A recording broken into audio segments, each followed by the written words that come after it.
pre-E3 event from Warner. Could you just quickly introduce yourself and then just sum up the main pillars of the game, of the cool artwork and the game you're showing in the background?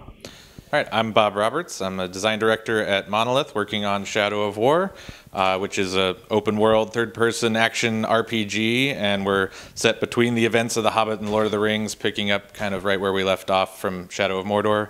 And of course, the sort of heart of the game, in addition to all the open-world action RPG mechanics you'd expect, we've got the Nemesis system, which is unique to us, that is what really makes the game come alive and creates all these emergent personal stories that you'll develop with the other enemies, and you know, the grunts can rise up to become major bosses, and the bosses can evolve and adapt to you and become kind of crazy supervillains, and that's kind of what drives all the personal sort of player stories that come out of our world. Can you just, so people can get a better idea, give another example of your previous play sessions you personally had for an evolving character, just where he started and where that led, for example, just to get an idea? So some of the most crazy, amazing things that we've put into this game, I don't want to spoil for anybody, but a good example of how this system can evolve is like, I'm in a big fight and a random, what in any other game might be just kind of a cannon fodder sort of enemy, if he happens to get that lucky last shot on me, then he can grow and actually become a captain in the hierarchy that you can go hunt down. So he's going to stand over you and taunt you and, you know, say something nasty and mean that makes you want to really go back and get him. And of course, you can just go ahead and open up the UI and find him now in the world and say, all right, I'm going to go back after this guy. I'm going to hunt him down and get him. And if you go after that guy, you can see he's got strengths and weaknesses now. You can learn a little bit more about him. You can figure out, you know, he's weak to fire, so you blow up a barrel next to him, catch him on fire, and take him out. He doesn't necessarily end his story there. He can potentially cheat death. He can do a classic supervillain thing and show up again later all burned up with the scars of the fire and call you out on having done this cruel, horrible thing to him. And now he's trying to get revenge for himself on what you did to him after you came back after him to get revenge. You know. So we create these kind of two-way relationships with these guys that could have started in the world as in any other game, you know, a grunt, a little random no-name enemy who becomes this kind of borderline supervillain for you that I think in this game you'll see way more exaggerated forms of that emerging in people's personal stories too.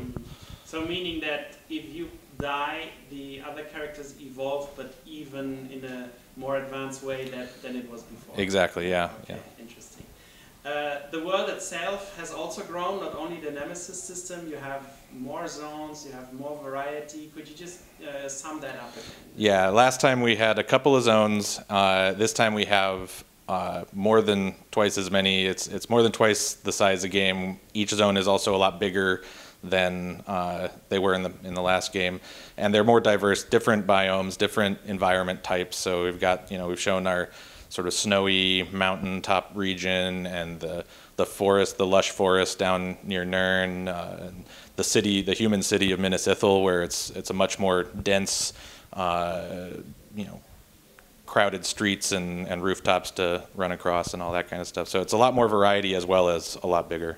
And that also brings new interactions with probably snow or groups of people or whatever elements the section brings of this game. Yeah, so we've added a lot more dynamics to the systems too. So you're in that forest and you light something on fire, that fire is going to start spreading to the nearby trees and through the grass and foliage that it might not otherwise spread if it was just a empty patch of snow.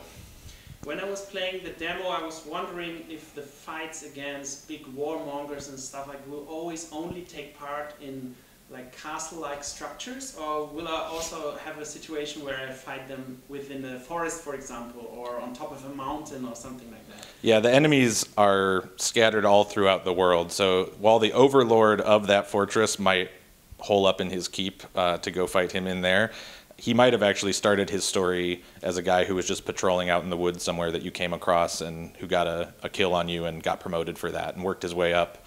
You know, so he could have come from some place that you were just interrupting his daily duties out in the world to pick a fight, and he grew up to become a war chief or an overlord, and now you're hunting him down inside his personal little villain's lair. But the enemies, the captains and the bosses of the world are all over the place. You never know when one might just kind of jump out and surprise you.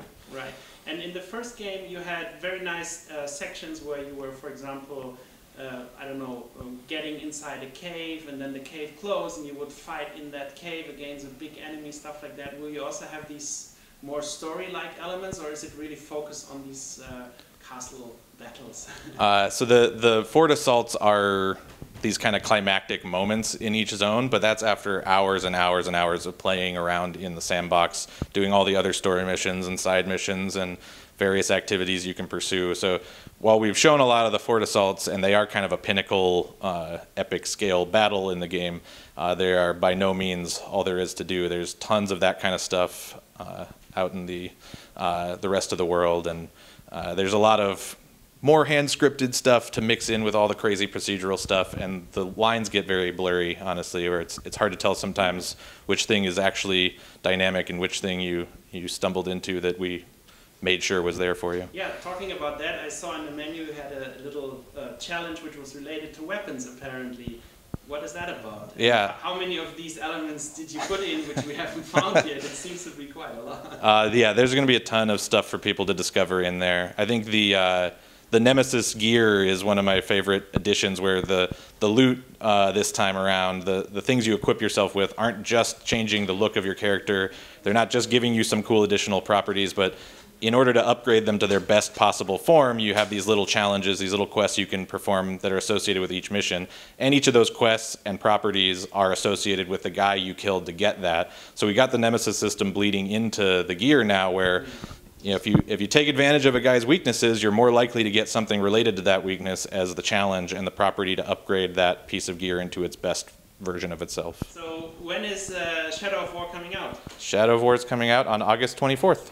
All right. Thank you so much for your time, and can't wait to play that. Thank you. Thanks. For the bright Lord.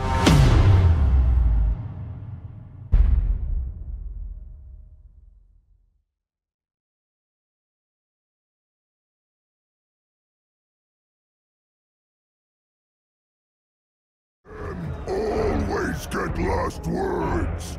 Those here.